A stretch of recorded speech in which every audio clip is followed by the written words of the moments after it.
안녕하세요. 오늘은 청첩장에 스티커를 붙이면서 썰을 풀어볼까 합니다.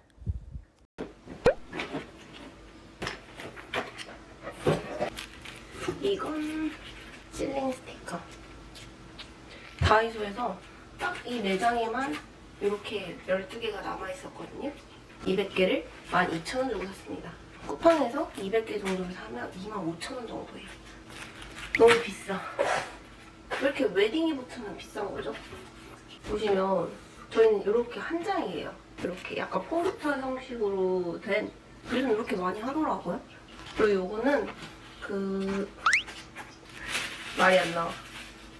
종이 청첩장에 계좌번호를 쓰냐 안 쓰냐, 이게 사실 저는 좀 고민이 되더라고요. 쓰는 사람이 있고 안 쓰는 사람이 있다라고 얘기를 들어서 인터넷에 서치하니까 이게 코로나 때부터 생긴 문화랄까요? 뭐 그런 거라고 하더라고요. 근데 지금 코로나가 끝났잖아요. 그래서 종이 청첩장에는 당연히 저는 안 넣을 생각이었거든요.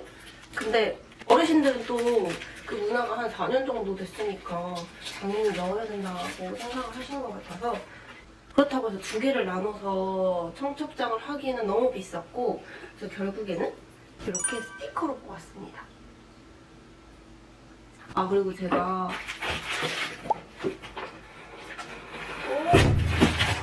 이렇게 스티커도 주네요. 이러면 실링 스티커 안 샀지. 그리고 제가 웨딩스냅 사기를 당한 거예요. 근데 제가 사실 이 영상 찍기 전에 이거 도착을 해서 찍는 영상도 찍었거든요. 그때 사기를 당했다라고 이제 말씀을 드렸는데, 약간 진전이 된 상황인데, 그러니까 첫 번째로 제가 5월 달쯤에 식장 계약을 하고 원판 사진, 그리고 아이폰 스냅이 유행이라길래 저도 친구들한테 부탁하는 것보다는 그냥 전문가분에게 맡기는 게 좋을 것 같다라는 생각에 뭐 이런 걸 다 예약을 했어요. 아이폰 계약 스냅이 조금 특이했던 부분이, 다른 데는 계약금을 한 20만 원에서 30만 원 정도 냈는데 아이폰 스냅은 무조건 환불을 하라는 거예요. 나 이거 환불할 시 100%, 그리고 노쇼 뭐 이런 거 해서 10배 보상 뭐 이렇게 하길래, 그리고 근데 다른 거에 비하면 작은 돈이었어요. 진짜. 그래 22만 원? 완납해야지 했죠? 하고 이제 내년을 기다렸단 말이에요. 아무튼 일주 전 아이폰 스냅 사진 릴스를 보다가 누가 찍어주는지가 가장 중요합니다, 이런 말씀을 하시길래 그렇네. 근데 앞에 인트로가 뭐 문제가 된 모 업체에 뭐 이렇게 얘기를 하길래, 모 업체? 그 업체가 어디지? 라고 하면서 이제 찾아보게 된 거죠. 스냅 예약한 곳인가? 라는 생각이 좀 드는 거예요. 왜냐면은 가성비 업체라고 했는데 제가 예약하는 곳도 가성비 업체로 엄청 유명한 곳이었단 말이에요. 블로그에 써놓은 글들이 있어갖고, 왜 짝꿍 할인 이런 거 받아야 되잖아요. 그리고 계약 후기 뭐 이런 거 다 받아야 돼서 써놓은 게 있었는데, 이제 들어가서 확인을 해보니까 웬걸 맞는 거예요. 우리 한 대 띵 맞은 것처럼 이제 블로그를 이제 막 쳤죠. 환불 후기는 하나도 없어. 근데 신기한 게 진행 과정에 대한 글들만 정말 많더라고요. 뭐 피해자 방이 3개고 오픈 채팅으로 뭐 이렇게 하면서 얘기를 해주시고, 그리고 현금 영수증 국세청에 안 해준 거 신고해라, 뭐 그런 가이드라인 같이 블로그에 나와 있더라고요. 일단 잠을 잤어요. 새벽에 잠을 자고 일어나자마자 국세청에 이제 그 현금 영수증 안 해준 거 신고를 하고, 이제 그 단톡방에 3번째 방에 들어가고 또 다른 방에 하나 들어가서 2개 총 들어가 있거든요. 근데 거기서 궁금한 이야기가 와서 취재를 했다. 제가 제일 좋아하는 프로그램인데 제가 속해서 나올 줄이야. 어제 방영이 돼서 봤는데, 근데 너무 뭐랄까 전문적이지 않은 업체더라고요, 생각보다. 그리고 업체들이 다 주소가, 예를 들어서 사업장을 운영을 하면은 사업자 주소가 그 위치여야 되는데 하나도 그 위치인 게 없었어요. 그런 것도 그렇고, 대표 2분이 나와서 얘기를 해주시는데 너무 무책임한 발언들이 조금 있었고, 그 방송이 나가자마자 갑자기 그 인스타그램에 영상이 올라오더라고요. 몇 가지 조금 어이가 없는 부분이, 환불을 다 해드릴 것이다, 언제가 될지 모르겠지만 무한 계좌를 오픈한다. 그래서 그런 거 보면서 진짜 잘 알아보고 했었어야, 더 잘 알아보고 했었어야. 잘 알아보는 게 솔직히 그러니까 이게 너무 갑작스럽게 유행을 하다 보니까 인지를 좀 잘 못한 것도 있는 것 같아요, 사실. 아무튼 그래갖고 이제 뭐 3가지가 있더라고요. 전 환불을 신청했습니다. 단톡방에서는 환불을 신청하지 말라고 하셨는데 저는 신청을 했고요. 근데 사실 기다릴까도 많이 생각을 했거든요. 근데 안 기다린 이유가 이걸 넣으면서 스피커를 붙이면서 할게요. 이 사건이 터지고 예식을 앞둔 신부들이 있을 거 아니에요. 근데 노쇼를 했다고 방에서 봤거든요. 말도 없이. 내 결혼식 쇼가 되면 어떡하지? 라는 생각에 환불을 하는 방법을 택했습니다. 아, 그리고 그것도 있었어요. 환불 신청하는 신청서에 고소를 했습니까? 안 했습니까? 저는 하지 않았어요. 왜 하지 않았냐면 일단 고소를 다른 분들은 진행을 하겠다고 하시더라고요. 근데 변호사 비용도 소송하기로 한 사람들의 돈인데 뭔가 이렇게 이리저리 휩쓸릴 것 같은 느낌이 들더라고요. 그래서 저는 그냥 22만 원 처음에는 난리자라고 생각을 했는데 그래도 환불 신청서란이 생겨서 일단 기다려보려고요. 그래서 다른 아이폰 스냅 사진은 또 예약을 할 생각인데 불안해서 못 예약하겠어요. 누가 찍어주는지도 사실 너무 궁금하고 그러니까 처음에 그런 생각을 전혀 못했던 것 같아요. 그리고 심지어 그 방에서 집단 고소 말고 개인 고소를 하시는 분들도 있더라고요.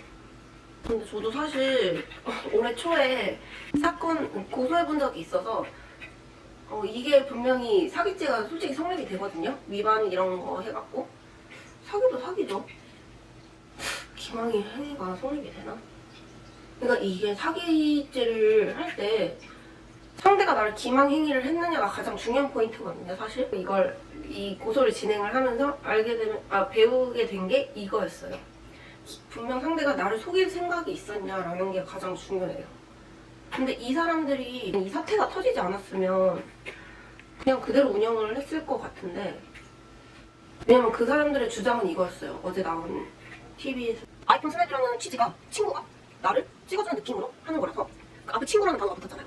그러니까 사진 작가가 아니어도 된다라는 소리기도 하거든요. 아 근데 이 부분은 패스할게요. 너무 어렵다.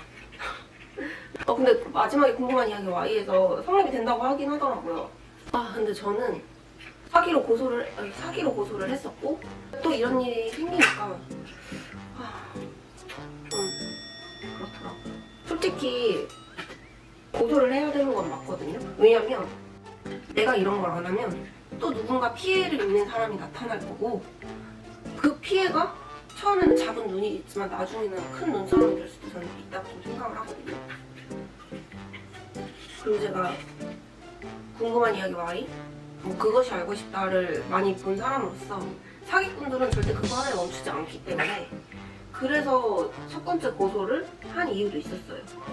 근데 두 번째는 많은 피해자분들이 있고 저도 집단 소송을 할까도 했는데 모르겠어요. 그러니까 저는 약간 중립 기여를 받고 있는 상태였기 때문에 그리고 막 여러 가지 생각이 들더라고요. 이거는 그러니까 확실히 이건 고소를 해야겠다라는 마음은 없었어요 사실. 근데 할까도 하긴 했어 사실. 이게 무슨 말이야? 한다는 거야 만다는 거야. 아무튼 하려고는 했어. 근데 저희 집 택자가 하지 말라고 했어요. 휩쓸려 다닌다고 그런 거 하면. 뭐 여러 가지로 하지 말라고 해갖고 안 했습니다. 근데 마침 또 잠수를 타신 줄 알았는데 잠수는 안 타셨더라고요 대표가. 그래서 환불을 해주지 않을까요? 근데 그거 아시죠? 사기당하면 사기의 결과는 항상 고구마예요. 고구마 먹은 것처럼 이렇게 막 시원하지가 않아. 미쳐버리겠어. 사기로 고소를 해도 돈도 못 받고 감정 낭비하고 시간 낭비하고 그런 거 같아요. 근데 누가 사기를 당하고 싶어서 당하나요? 그런 거 없잖아요. 그러면 뭔가 결과라도 이렇게 시원해야 되는데 시원하지가 않아. 근데 제가 볼 때 이번 아이폰 스냅 사진 이 사건도 결과는 시원하지 않을 것 같아요. 느낌이 그래. 근데 어떻게 이런 일이 있을까요? 1년에 2번. 여러분 사주 믿으세요? 올해 여름에 첫 사주를 봤어요. 제 인생 첫 사주. 약간 이런 거 쫄 보여갖고 잘 보러 가지 않거든요. 그래서 집구석에서 핸드폰으로 그 2024 토장 비결 뭐 무료 운세 이런 거 있잖아요. 그런 거를 좀 집에서 많이 찾아보는 편이에요. 쫄보여서 막상 가지 못해. 그리고 제가 알고 보니까 삼재였어요. 지금은 마지막 삼재인데 생각해보면 첫 삼재 때는 제가 십자 인대가 파열이 돼서 무릎 수술을 했고, 두 번째 작년에는 제가 자궁 내막증이라는 것 때문에 흙이 생겨서 또 수술을 하게 됐고, 올해 세 번째는 디저트 카페 할 때 디저트 납품해준 걸 못 받아서 고소를 했죠. 근데 이제 날 삼재라서 뭐 하반기부터는 좋아진다 해서 저는 이사도 했고 가게 정립했고 좋은 줄 알았는데 5월달, 하반기가 6월이잖아요. 5월달에 계약한 스냅사진이 마지막까지, 올해 날 삼재 마지막까지 이렇게 저를 괴롭히는. 아 근데 2025년에는 좋아진다고 하는데 진짜 좋았으면 좋겠어요. 모든 일이 잘 됐으면 좋겠어요. 그런 마음이 좀 커요. 처음에 저 사기당했었을 때 막 동네 가면 다 떠들고 다녔거든요. 근데 두 번째 사기 당하니까 그냥 재수가 없었나 보다, 그냥 이런 생각하게 돼요. 분명 알았으면 아무도 안 당했을 일이긴 한데 재수가 없었다는 것 같아요.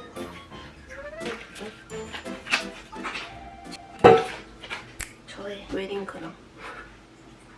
저는 그리고 웨딩 촬영 끝나면 다 모든 게 끝난 줄 알았거든요. 그게 제일 큰 산이라 생각을 해서. 근데 더 짜잘한 게 남아있더라고요. 아 그리고 더 대박은 저 사진 찍기 가장 빠른 날짜가 12월 17일이었고 그 액자랑 이런 게 5개월 걸린대요. 그 스튜디오가 좀 유명하긴 해요. 아무튼 사진 셀렉을 12월 17일 날 해서 이제 가져와야 되는데 12월 첫째 주에 저희 가족 송년회가 있어요. 저희 집 가족 송년회. 차라리 이때다 12월 달에 미리 드리는 게 좋을 것 같다라고 생각을 해서 좀 일찍 뽑았어요. 사실 이 사진에 또 그게 있는데 참고가 안 맞다고 계속 연락을 하시는 거예요. 사직 떨어질 거다라고 했는데 그래도 전 진행을 하겠다고 해서 그냥 진행을 했죠. 근데 마음에 들어요. 약간 빈티지스럽고.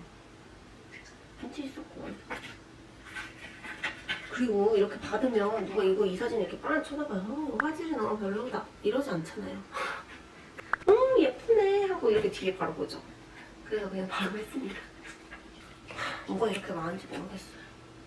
그냥 빨리 끝내고 싶어요. 진짜. 다들 같은 마음이지 않을까요? 아닌가? 근데 저 사실 큰 스트레스 없이 즐기면서 하는 것 같은데 그래도 빨리 끝냈으면 하는 마음이 있습니다. 근데 이거 언제 다 붙이냐?